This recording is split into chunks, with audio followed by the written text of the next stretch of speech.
우리나라에는 1년에 24절기가 있습니다. 내일이 절기상 망종에 해당되어집니다. 우리나라 그 옛 속담에 보면 보리는 망종전에 베라라고 하는 그런 속담이 있어요. 망종 전까지 보리를 베어야 이제 논에 벼도 심을 수 있고 또 다른 곡식들을 심을 수 있기 때문에 그렇습니다. 그래서 농사꾼들에게 있어서 지금 이 시기는 정말 바쁜 시기입니다. 보리도 베어야 되고 벼도 심어야 되는 그런 시기입니다. 농사꾼들이 이렇게 바쁘게 움직이는 이유 어디에 있을까요? 그것은 가을에 그들이 거둘 풍성한 열매를 기대하고 있기 때문에 그렇습니다. 오늘 성경에 보면 우리 예수님께서는 우리 하나님 아버지를 가리켜서 농부다 이렇게 표현한 구절이 있습니다. 요한복음 15장 1절과 2절 말씀, 자 같이 한번 읽어볼까요? 요한복음 15장 1절 2절 같이 읽습니다. 시작. 나는 참 포도나무요 내 아버지는 농부라. 물은 내게 붙어있어 열매를 맺지 아니하는 가지는 아버지께서 그것을 제거해 버리시고, 물은 열매를 맺는 가지는 더 열매를 맺게 하려 하여 그것을 깨끗하게 하시느니라. 자, 농부이신 하나님께서 열심히 수고하고 애를 쓰는 이유, 그것은 저와 여러분들에게 더 많은 열매를 맺게 하시기 위해서입니다. 그래서 열매 맺지 않는 가지들은 제거해 버리시고 열매 맺는 가지는 더 많은 열매를 거둘 수 있도록 그분께서 관리하십니다. 자, 오늘 본문 말씀에도 보면 이런 열매 이야기가 등장하고 있습니다. 우리는 과거에 열매를 기대할 수 없는 사람들이었습니다. 열매를 맺을 수 없는 그런 가지들이었습니다. 그러나 예수님을 만나 그 예수님을 나의 구주와 주님으로 영접한 순간 우리는 빛의 자녀가 되었다. 그렇게 성경은 이야기하고 있습니다. 자, 오늘 본문 8절이죠. 같이 한번 읽어보겠습니다. 시작. 너희가 전에는 어둠이더니 이제는 주 안에서 빛이라. 빛의 자녀들처럼 행하라. 자, 우리가 이렇게 빛 대신 주님을 만나서 빛의 자녀가 되었다면 이제 당연히 우리에게는 빛의 열매가 있어야 된다. 이렇게 이야기를 하고 있어요. 자, 그 빛의 열매가 뭘까요? 우리가 맺어야 되는 빛의 열매. 빛의 자녀가 되었다면 당연히 맺어야 하는 빛의 열매. 그 빛의 열매를 9절에서 소개하고 있습니다. 자, 9절 말씀 같이 한번 읽어보겠습니다. 시작. 빛의 열매는 모든 착함과 의로움과 진실함에 있느니라. 자, 여기 우리가 맺어야 할 빛의 열매 세 가지가 소개가 되어지고 있죠. 첫 번째는 뭡니까? 착함의 열매, 의로움의 열매, 그리고 진실함의 열매. 이 세 가지의 열매를 우리가 맺어야 한다라고 이야기하고 있습니다. 자, 그렇다면 농부이신 하나님께서 저와 여러분에게 기대하고 계시는 빛의 열매 이 세 가지의 정체는 무엇일까요? 첫째, 착함의 열매입니다. 착함의 열매. 자, 우리 앞뒤 좌우에 있는 분에게 한번 이렇게 인사해 볼까요? 착함의 열매를 맺읍시다. 한번 인사해 보세요. 착함의 열매를 맺읍시다. 그런데도 전혀 반응을 보이지 않는 분이 혹시 옆자리에 계시다면 이렇게 한번 이야기해 보세요. 제발 착해지세요. 자, 그런데 문제는 뭐냐면 도대체 이 착함의 정의가 뭐냐는 것입니다. 착함의 정의가 뭐냐? 이 착함이라고 하는 단어는 상대적인 단어예요. 상대적인 단어. 누군가와 비교해서 우리가 착함이라고 하는 단어를 사용할 수가 있습니다. 그러니까 비교할 대상이 없으면 이 단어는 성립이 되어지지 않는 그런 용어죠. 요즘 우리가 자주 사용하는 단어 가운데 이런 단어가 있습니다. 가격이 참 착하다. 그런 말 자주 쓰죠. 가격이 참 착하다. 비슷한 음식을 파는데 어떤 식당은 음식값이 되게 비싸요. 근데 어떤 식당은 음식값이 상대적으로 조금 싸요. 그러면 상대적으로 조금 싸게 음식을 파는 식당을 가리켜서 우리는 뭐라고 이야기를 합니까? 착한 식당이다. 그렇게 이야기합니다. 착한 식당이다. 이렇게 착함이라고 하는 단어는 상대적인 단어예요. 비교할 대상이 있을 때 사용할 수 있는 그런 단어입니다. 제가 조금 전에 서로 인사하세요 이렇게 말을 했는데, 인사를 안 하는 사람보다 인사를 하는 사람이 착한 사람이라고 저는 믿습니다. 그렇게 믿습니다. 자, 그런데 성경에서 이야기하는 이 착함은 조금 의미가 달라요. 비교하고 상대적으로 누군가와 비교했을 때 우리가 착함이라는 단어를 사용할 수 있지만, 성경에서는 그 의미가 조금 다릅니다. 자, 성경에서 이 착함이라고 하는 단어를 헬라어로 보면 아카소수네라고 하는 단어를 사용했습니다. 아카소수네. 이 말의 원래 뜻은 유익하다라고 하는 뜻을 가지고 있어요. 그래서 어떤 사람이 착한 사람이냐? 남에게 유익을 주는 사람. 그 사람이 착한 사람입니다. 이것은 우리가 너무나도 잘 알고 있는 단어 아가페라고 하는 단어와 의미상으로 비슷하다고 그렇게 이야기할 수가 있어요. 하나님이 세상을 이처럼 사랑하사. 거기에 나오는 사랑이라고 하는 단어가 아가페라고 하는 단어죠. 아가페. 하나님의 사랑은 어떤 사랑입니까? 하나님 자신의 유익을 위한 사랑이 아니죠. 하나님 자신의 유익을 위한 것이 아니라 우리의 유익을 위해서 그분은 당신의 사랑하는 독생자를 이 땅에 보내주셨습니다. 우리의 유익을 위해서 그분이 십자가에서 희생을 당하셨습니다. 그래서 하나님은 착하시고 선하신 분이십니다. 당신의 유익을 위해서가 아니라 우리의 유익을 위해서 희생하시는 분. 그래서 착하시고 선하신 분이다 라고 그렇게 이야기할 수가 있어요. 자, 우리가 갈라디아서 5장에 보면 거기에 성령의 열매가 등장을 합니다. 그런데 이 성령의 열매에는 무려 9가지의 특성이 있어요. 9가지의 성질이 있습니다. 자, 이 9가지의 특성 뭐예요? 사랑, 희락, 화평, 오래 참음, 자비, 양성, 충성, 온유, 절제. 이 9가지입니다. 자, 그런데 여러분, 이 9가지의 특성 가운데 착함이 있다는 거 아십니까? 착함 뭘까요? 착함이 양선입니다. 양선. 양선을 다른 말로 착함이라고 이야기할 수가 있어요. 헬라어 원어도 같은 단어를 사용했어요. 아카소수네, 같은 단어를 사용했습니다. 여기 김양성 권사님이 계시는데, 그래서 우리 김양성 권사님을 앞으로 김 아카소수네 이렇게 부르시면 됩니다. 여러분, 이 착함의 성경적 뜻이 뭐라고요? 성경적 뜻? 남에게 유익을 주는 사람. 남에게 유익을 주는 사람. 자, 그러면 남에게 유익을 주는 사람과 전혀 반대되어지는 사람은 어떤 사람일까요? 자기 유익만 챙기는 사람. 그렇죠? 자기 유익만 챙기는 사람. 남을 전혀 배려하지 않아요. 철저하게 자기의 유익을 위해서 사람을 이용해 먹습니다. 나에게 유익이 되어진다 생각하면 그 사람과 가깝게 지내고, 나에게 유익이 되어지지 않는다 생각하면 그 사람을 가감없이 내쳐버립니다. 우리가 그런 사람을 가리켜서 뭐라고 이야기를 하죠? 이기주의자다, 그렇게 이야기를 합니다. 이기주의자다. 그래서 이기주의자는 착한 사람과 전혀 반대가 되어지는 나쁜 사람이라고 그렇게 이야기할 수가 있습니다. 나를 세우기 위해서 다른 사람을 이용해 먹는 사람. 우리가 그런 사람이 되어져서는 안 되죠. 자, 우리가 오늘 주의 만찬을 했습니다만, 주님께서는 나를 세우시기 위해서 그분이 대신 고난당하시고 희생당하셨잖아요.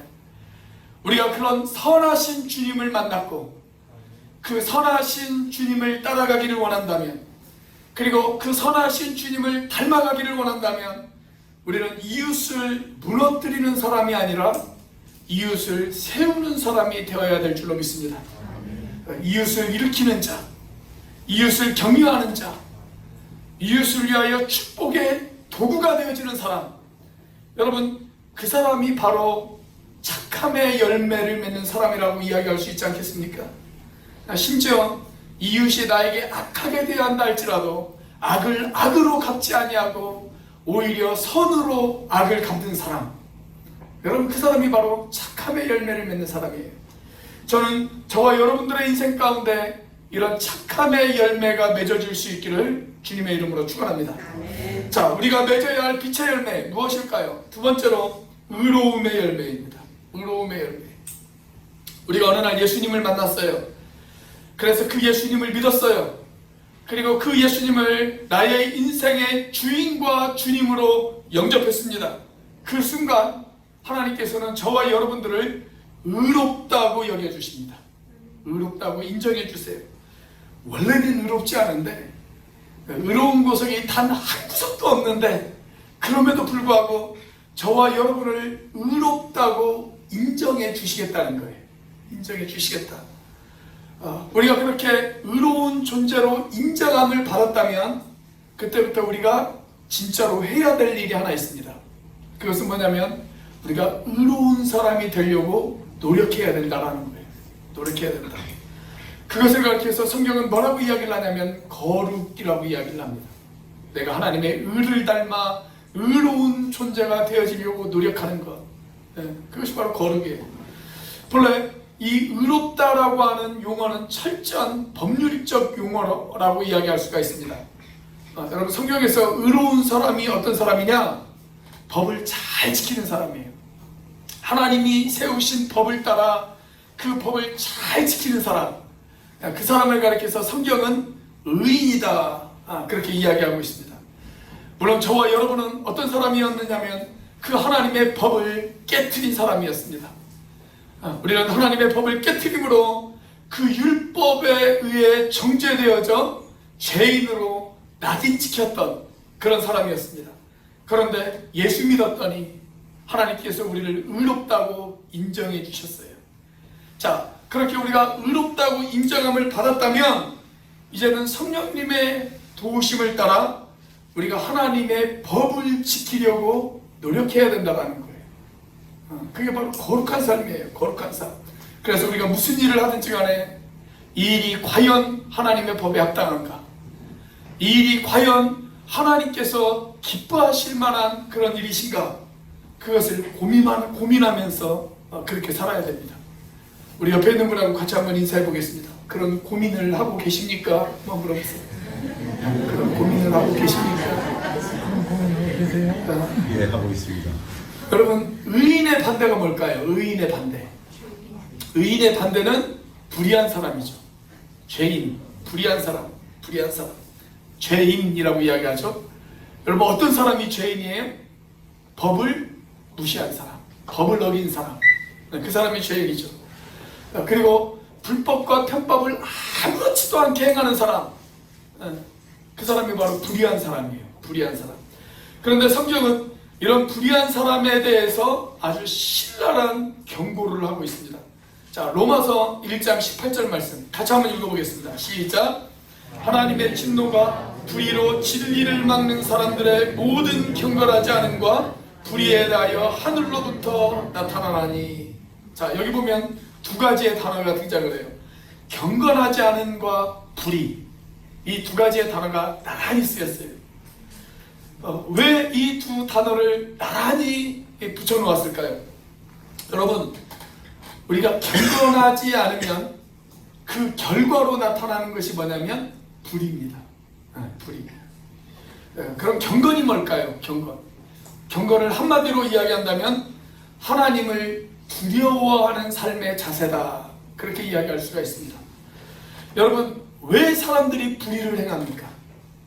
왜 사람들이 하나님의 법을 어깁니까?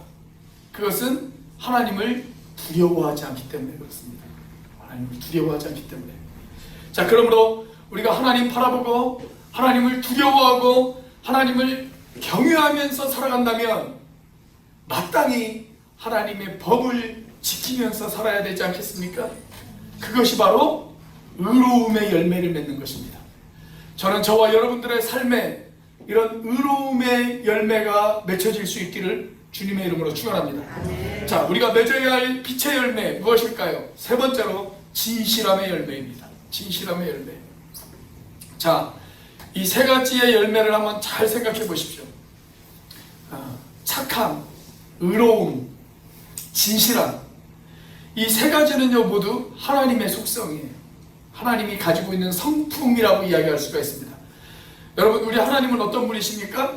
우리 하나님은 착하시고 선하신 분이십니다. 우리 하나님은 의로우신 분이십니다. 우리 하나님은 진실하신 분이십니다.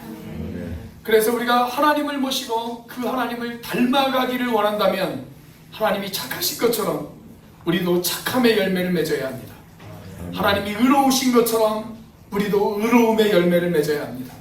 하나님이 진실하신 것처럼 우리도 당연히 진실함의 열매를 맺으면서 살아야 됩니다. 자, 그런데 제가 이 세 가지 열매를 언급했어요. 이 세 가지 열매를 잘 한번 보세요. 먼저 착함의 열매. 이것은 이웃과의 관계에서 맺어야 되는 열매다라고 그렇게 이야기할 수가 있어요.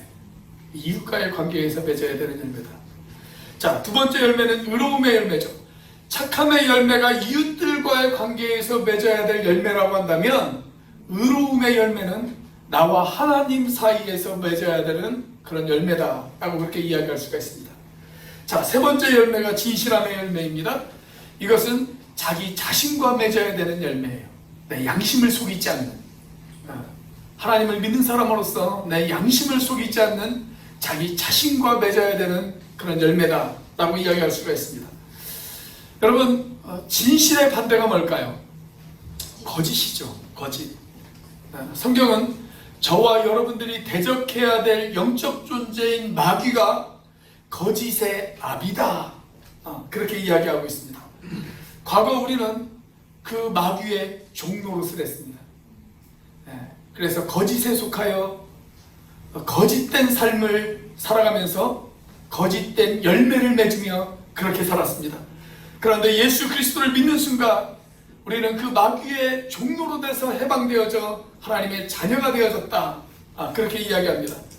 그러기에 우리가 맺어야 될 열매, 이제 거짓의 옷을 벗고 우리는 당연히 진실하신 하나님을 닮아 진실의 열매를 맺어야 한다고 성경은 그렇게 이야기하고 있습니다. 여러분, 어두운 곳에 이렇게 빛이 비추이면 어떻게 됩니까? 어둠 속에 있는 모든 것들이 다 드러나죠. 어둠 속에 숨겨졌던 모든 것들이 다 드러납니다. 그렇게 어둠 속에 있는 모든 것들이 다 드러날 때 우리가 보일 수 있는 두 가지의 반응이 있어요. 어둠 속에 있는 꼭꼭 숨겨두었던 모든 것들이 다 드러날 때 우리가 보여주는 두 가지의 반응. 첫 번째 반응이 뭘까요? 일단 어둠 속에 있는 모든 것들이 다 드러나니까 부끄럽고 창피하단 말이죠. 부끄럽고 창피해요. 그래서 이 부끄럽고 창피한 것을 감추기 위해서 더 어둡고 더 습한 곳으로 숨어버립니다. 그런데 그것은 진정한 해결책이 되어질 수가 없죠. 자, 빛이 어둠을 폭로할 때 우리가 보여줄 수 있는 또 다른 반응이 하나 있어요. 그게 뭘까요? 그것은 솔직하게 자기의 부끄러운 모습을 인정하는 것입니다. 맞습니다. 그것이 과거 제 모습이었습니다. 제가 그렇게 살았습니다. 제가 이렇게 부끄럽게 살았습니다. 그것을 인정하면서 부끄럽고 연약한 그 모습을 고쳐나가는 것. 그것이 뭐예요? 그게 바로 변화죠. 성경은 그 변화를 가리켜서 회개다, 거듭남이다, 그렇게 이야기하고 있어요. 자, 11절 이하에 등장하는 말씀이 바로 그 내용입니다. 자, 11절 말씀 같이 한번 읽어보겠습니다. 시작. 너희는 열매 없는 어둠의 일에 참여하지 말고 도리어 책망하라. 자, 우리 중에 누군가가 열매를 맺지 못하는 그런 삶을 살고 있어요. 누군가가 어둠 가운데 있어요. 어둠 가운데. 자, 그러면 그 어둠 가운데 있는 그 일에 동조하지 말고 어떻게 하라고요? 도리어 책망하라. 그렇게 이야기합니다. 책망하라. 자, 이어지는 13절의 말씀도 같이 한번 읽어보겠습니다. 시작.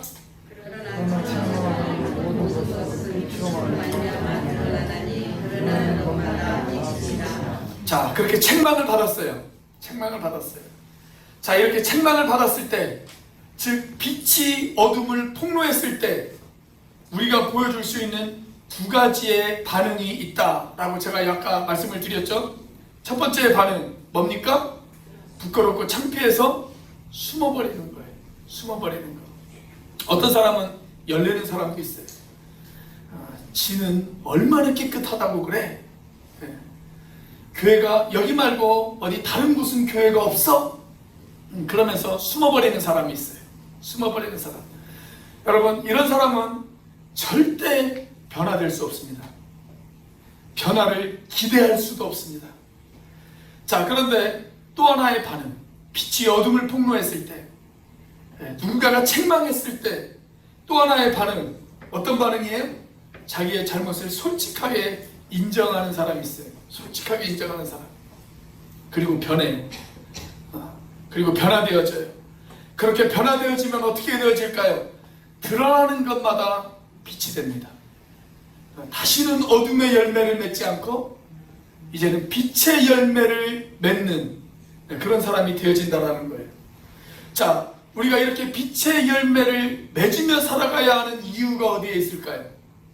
그냥 단순히 모범적인 삶을 살기 위해서, 단순히 도덕적인 삶을 살기 위해서, 사람들에게 칭찬받고 인정받는 사람이 되어지기 위해서 이런 빛의 열매를 맺어야 할까요? 그렇지 않습니다. 우리가 빛의 열매를 맺어야 되는 분명한 이유가 있어요. 도덕적인 이유보다 더 높은 차원의 이유가 있습니다.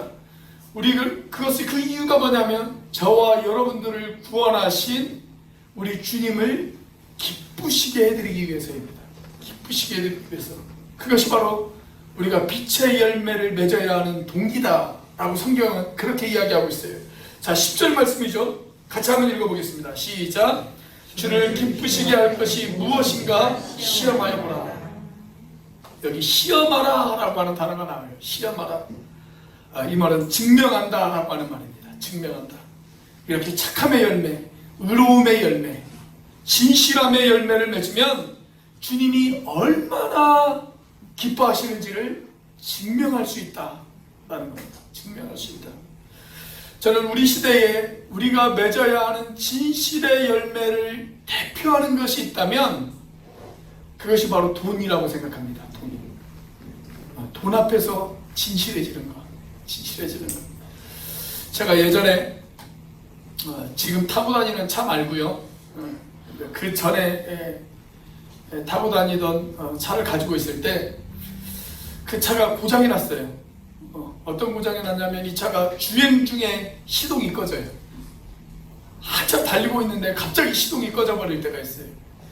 시동이 꺼지면 핸들이 움직이질 않습니다. 빡빡해가지고 핸들이 잘 움직이지를 않아요.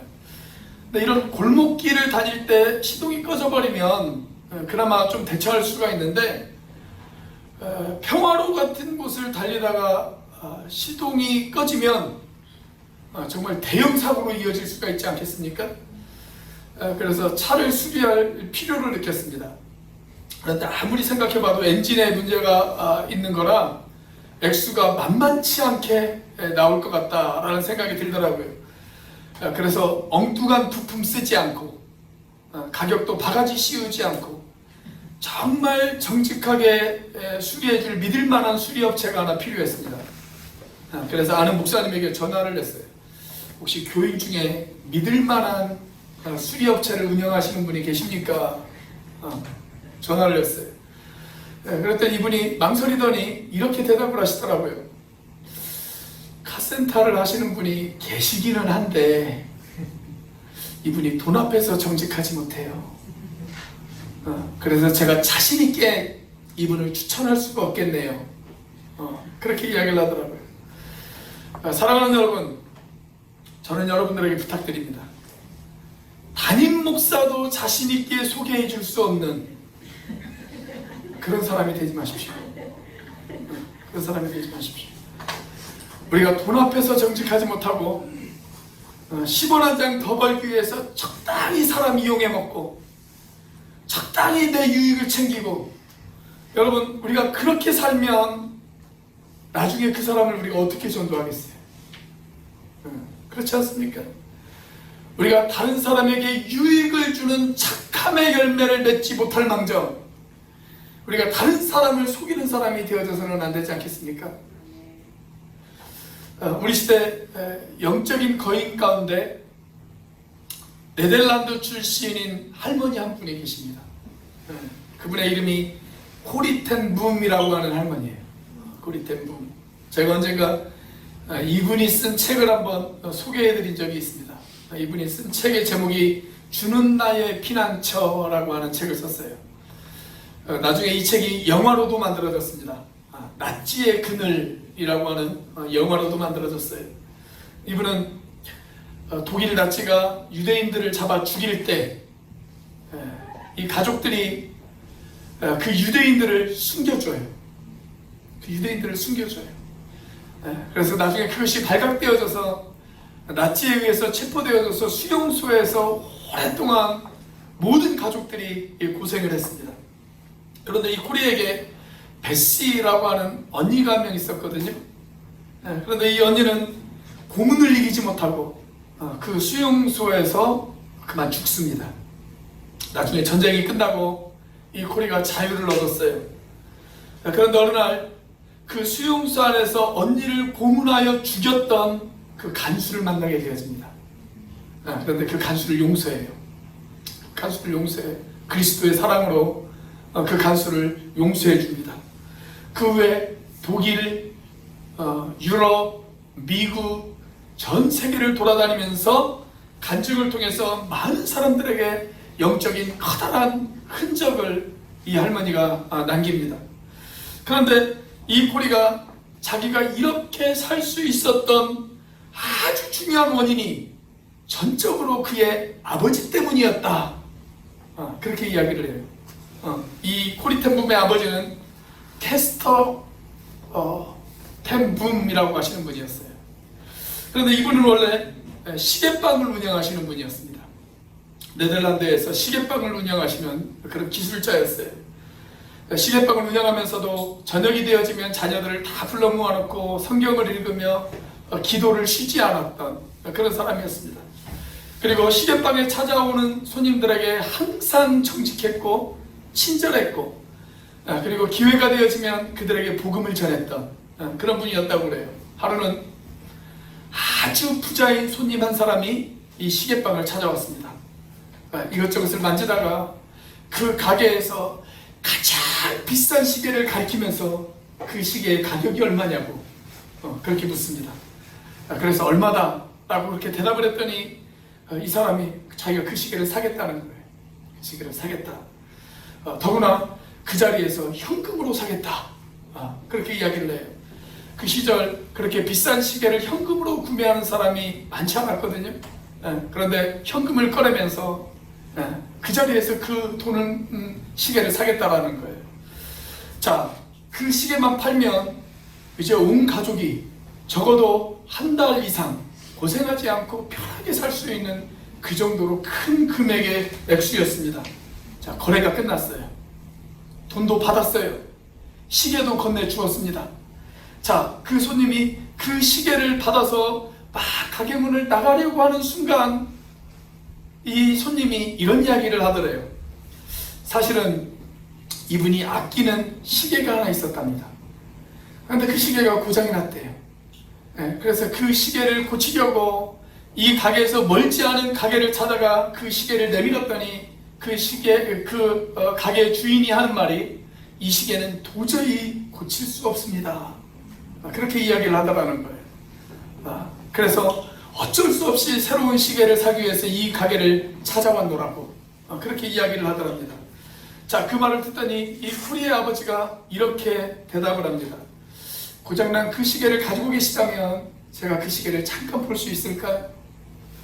그리고 그 시계를 건네받았습니다. 한참 그 시계를 이렇게 저렇게 만져보더니 이 쿠리의 아버지가 이렇게 대답을 하더래요. 제가 이 시계를 고칠 수 있을 것 같네요. 그렇게 이야기를 하더래요. 그리고 한참을 들여서 시계를 고쳤어요. 그리고 시계를 다시 건네줬어요. 자, 건네주면서 이렇게 물었습니다. 혹시 여기 오시기 전에 어떤 시계방에 가셨습니까? 그러다 저쪽 사거리에 있는 그 시계방을 갔노라고 그렇게 이야기를 합니다. 그 이야기를 듣더니 네, 그렇군요. 원래 그 가게의 주인은 아주 훌륭한 기술을 가진 제 친구였습니다. 그런데 최근에 건강이 많이 나빠져서 그 아들에게 시계방을 운영하도록 아들에게 맡겼습니다. 그런데 그 아들이 아직은 경험이 부족해서 아마 그렇게 이야기를 했던 것 같습니다. 그 아들도 경험이 쌓이면 훌륭한, 아버지를 닮은 훌륭한 기술자가 되어질 거라고 저는 믿습니다. 그 가게가 단골이시라면 앞으로도 계속 그 가게를 이용하시지요. 그렇게 이야기를 해요. 그렇게 이야기를 하면서 아끼시던 시계를 고쳤으니 이제 비싼 시계가 필요 없어지게 되었네요. 제가 돈을 되돌려 드릴 테니 그 시계를 다시 주시지요. 그렇게 이야기를 하더랍니다. 그렇게 다시 시계를 되돌려 받고 현금을 되돌려 주었습니다. 그 광경을 물끄러미 바라보고 있던 코리가 자기 아버지가 너무나도 원망스러웠대요. 너무나도 원망스러웠대요. 그 돈이 얼만데 우리 가족이 한 달 정도는 편하게 먹고 살 수 있는 그런 큰 금액인데, 그런 생각을 하면서 그 손님이 떠나고 난 뒤에 자기 아버지에게 이렇게 이야기를 했다랍니다. 아버지, 어쩌자고 다 끝난 거래를 무효로 만들었습니까? 그때 그 아버지가 빙그레 웃으시면서 이 코리에게 이렇게 이야기를 하시더래요. 코리야, 우리는 돈을 벌기 위해서 살아가는 사람들이 아니야. 우리는 하나님을 기쁘시게 해드리기 위해서 살아가는 사람들이야. 그 사실을 결코 잊지 말거라. 그렇게 이야기를 하더랍니다. 그리고 코리는 이 교훈을 평생 잊지 않았다고 그래요. 여러분, 이것이 바로 빛의 열매를 맺어 주님을 기쁘시게 해드리는 사람의 삶의 자세가 아니겠습니까? 그래서 오늘 본문은 저와 여러분들을 향해서 이렇게 이야기를 합니다. 주를 기쁘시게 할 것이 무엇인가를 시험하여 보라. 그것을 시험하는 사람, 그렇게 주님을 기쁘시게 해드리는 사람, 그 사람은 잠자는 이 시대를 깨우는 사람이라고, 그리고 일어나 주님의 빛을 비추는 사람이라고 그렇게 이야기하고 있지 않습니까? 바로 그 말씀이 오늘 본문 마지막 말씀인 14절의 말씀입니다. 14절 같이 한번 읽어보겠습니다. 시작. 그러므로 이르시기를 잠자는 자여 깨어서 죽은 자들 가운데에서 일어나라. 그리스도께서 너희에게 비추이시리라 하셨느니라. 원래 이 14절의 말씀은 초대교회에서 부활절이 되면 부르는 찬송가의 가사였습니다. 부활절이 되면 초대교회 성도들이 새벽 일찍 일어나서 찬송을 불렀는데 그 찬송가의 가사를 여기 14절에 바울이 그대로 인용해서 기록해 놓았다라고 그렇게 전해져 내려오고 있는 말씀입니다. 이제 부활절이 되었어요. 성도들이 새벽 일찍 일어났어요. 새벽 일찍 일어나서 그 새벽에 주님을 예배합니다. 그리고 주님을 찬양합니다. 이렇게 찬양합니다. 잠자는 자여 깨어서 죽은 자들 가운데서 일어나라. 그리스도께서 너희에게 비추시느니라. 사랑하는 여러분, 어둠을 이기시고 부활하신 그리스도, 사망을 이기시고 부활하신 그리스도, 그분이 저와 여러분들에게 명령하십니다. 이 잠자는 시대를 향해서 명령하십니다. 악함과 불의와 거짓이 지배하는 이 시대 가운데 주님께서 저와 여러분들에게 명령하십니다. 깨어나라고, 일어나라고, 그래서 빛을 발하라고, 이제는 빛의 자녀답게 빛의 열매를 맺으면서 살아야 한다고, 그렇게 주님께서 저와 여러분들에게 명령하십니다. 사랑하는 여러분, 우리가 살아가는 이 시대는 아직도 악함의 어둠 속에 잠겨있는 세상입니다. 아직도 불의함의 어둠 속에 잠겨있는 세상입니다. 아직도 거둠의 어둠이 덮고 있는 그러한 세상입니다. 이런 세상 가운데에서 주님이 저와 여러분들에게 명령하시고 계십니다. 일어나라고, 깨어나라고, 그리고 빛의 자녀답게 살아야 한다고, 빛의 열매를 맺어야 한다고, 너희는 달라야 한다고, 착함의 열매를 맺어야 한다고, 의로움의 열매를 맺어야 한다고, 진실함의 열매를 맺어야 한다고, 그렇게 착함과 의로움과 진실함의 열매를 맺어서 아름다운 빛의 열매를 맺는 하나님의 자녀가 되어줘야 남겨야 한다고. 그리고 그 빛의 열매를 너희들의 자녀들 가운데, 다음 세대 가운데 그것을 증거로 남겨야 된다고. 그래야 세상이 바뀔 수 있다고. 교회가 그래야 세상을 바꿀 수 있다고. 그래야 우리가 세상의 소금이 되어줄 수 있다고. 그래야 우리가 이 세상을 변화시킬 수 있다고. 주님이 저와 여러분들에게 그렇게 명령하고 계십니다. 아멘. 사랑하는 여러분, 이제 정말 빛의 자녀가 되어 빛 대신 하나님을 사모하며 빛의 열매를 맺어가는 저와 여러분들이 되시기를 주님의 이름으로 축원합니다. 아멘. 기도하시겠습니다.